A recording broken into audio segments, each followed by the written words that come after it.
Before we can actually get to action, we have to do a lot of investigation. So what I'm hoping to take us on today is a journey of investigation that will lead us to know what we do and how we approach this with our students so they too can get into the zone of investigation with service learning. The Los Angeles Times, fortuitously, began a series yesterday in the LA Times on homelessness. So this is Los Angeles on every day, not some days. This is an everyday visual. So what the article said, when, if ever, will the situation get better? And this is in the article. In 2016, Garcetti, our mayor, said we can bring these numbers down when the county's homelessness number rose to 47,000, with 28,000 in Los Angeles City, the rest in the county. This could be the year we bring the numbers down. Does anybody think that happened? No. Another line in the article said, we're not even bailing out the leaking boat. We're not even bailing out the boat. And then to keep the metaphor going, someone said, we continue to bail a sinking boat with a teaspoon. A little overwhelming when you think about the teaspoon visual, you know. So how many of you are seeing this for the first time? Anybody? Oh, good. These are the Sustainable Development Goals, and they're printed in your packet. Thank you, Donna, for doing all that. These are the 17 UN Sustainable Development Goals. They're about 2 years old, I think, 2.5 years old, maybe about 2-3 years old. And they're the attempt of the United Nations to unify the whole globe in working towards making something shift in our society, not temporarily but permanently, all around the world. Now, I was somewhere in the world doing a workshop and someone said, but there's nothing about population on here. Population is everything on here. So population is like an overlay to all these topics. So there's 17 of these goals. And anybody want to tell me what number 1 is? No poverty. So there's 17 of these goals. Let's just all say them out loud so we can just know it there. Number 1 is? No poverty. 2? No hunger. That's kind of similar, but they're different. 3? Good health and well-being. 4? Quality education. 5? Gender equality. 6? Clean water and sanitation. 7? 8, 9, 10, 11, 12, 13, 14, 15. Well, that about covers it all, right? Life below water, that's about everything. 16. And 17's different because it's partnerships with the goals. All over the world, teachers are using these goals to surround how they're thinking. And what we hope is you're going to be so inspired by this that every classroom in your school is going to have one of these up in your classroom, maybe by the end of the week. Is that possible? Because then kids are thinking about things. So what I'd like us to do is this. Here's how the game works. We're going to talk to you about no poverty, but no poverty does not stand alone. I think it connects with all the other goals, and we need to figure that out. Because if we just do things in isolation, I think we're missing part of that boat that we keep sinking on, right? So what I'm going to ask you to do in a moment is I'm going to have you stand up and find a partner. Are you ready? Everybody has the first number on your card, right? Whatever it is. So you're a team now to figure out how poverty connects with the other 2 topics. All right, go.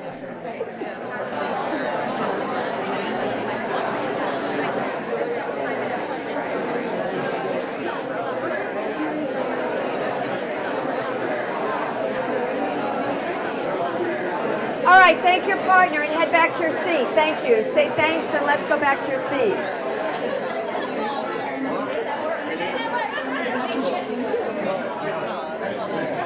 What was it like to do this in terms of the goals? Anybody have any thoughts? What it was like, what you found out? Yes? To be in a room of similar minds and then come together and have similar thoughts and then one more thing. Oh, nice. Oh, and yeah, one more thing. Anybody have another thought, what it was like to do this, what you found out? Yes, Ryan? As much as these can all be connected to poverty, they can all be connected with one another as well. You can take pretty much any number and connect it to another. So connections are everywhere, right? Or not, and that's one of the issues, that we can either teach singularly or we create a much more holistic way of looking at it. Yes?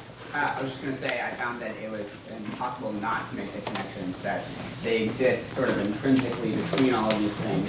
And if you want to take an integral viewpoint, you have to recognize the connections that any of it exists.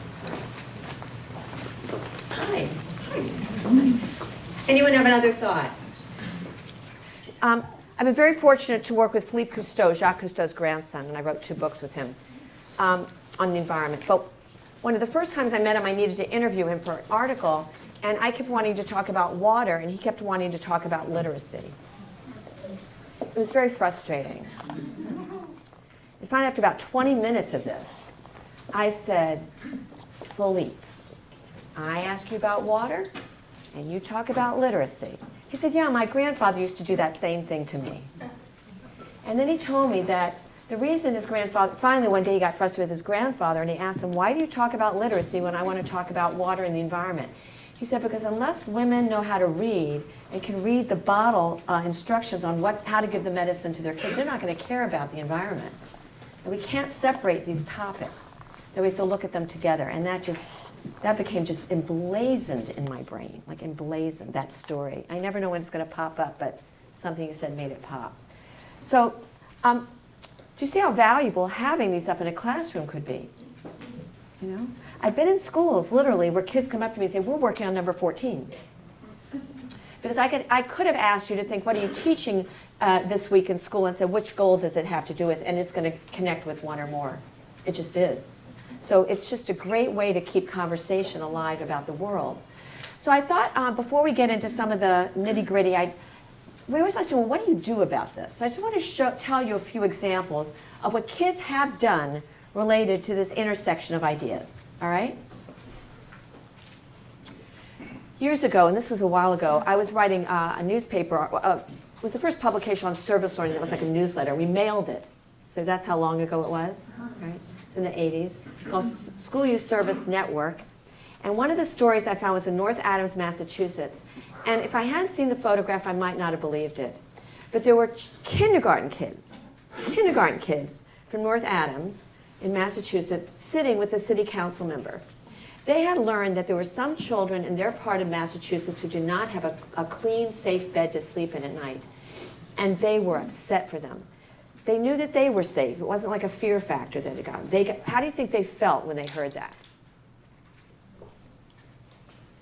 How would a kindergarten feel if they heard some kids don't have a clean bed? Sad. And then they got angry. And they learned a little bit about government, which is really important because there's a government agency for everything.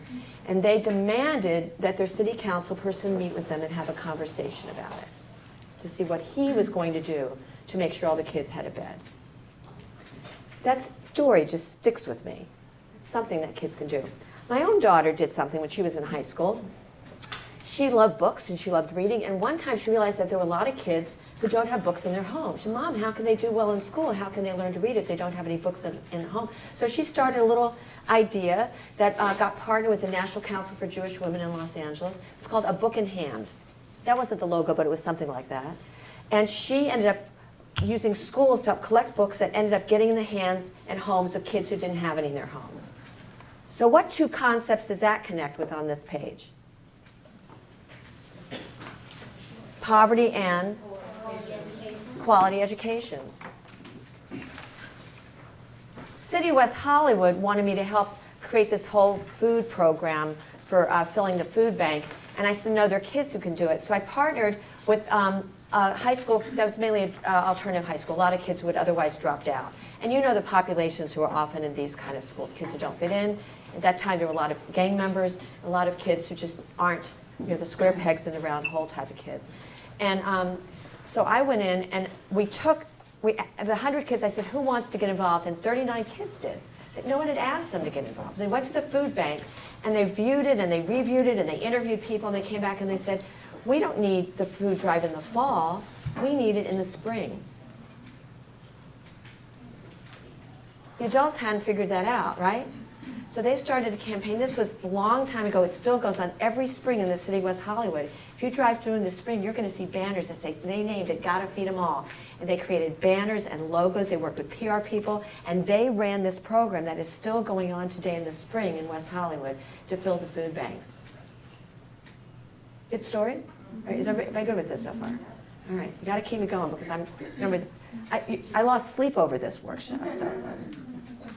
Then I realized I wanted to share one other story. Guilford County is in North Carolina. It's in Greensboro, but it spreads over a very large area. And they decided as a school district to fight food insecurity. They were #1 in the country for food insecurity in the whole country. So they realized, and they're a big service-oriented district, they're huge, and they're very spread out from urban to rural. I've been consulting there forever. They have a great quote, "Hunger is not an issue of charity, it is an issue of justice." So I just want to share with you a little what they did over a course of a year. All right? So I had their PowerPoints. I just want to share a couple of slides so you get the feel of it. They really use the service learning model. So they challenge everyone to do a real solid investigation as they're teaching the service learning model district-wide, all grade levels. And one of the things they said that myth is only in developing countries. That's a myth. Is that a myth?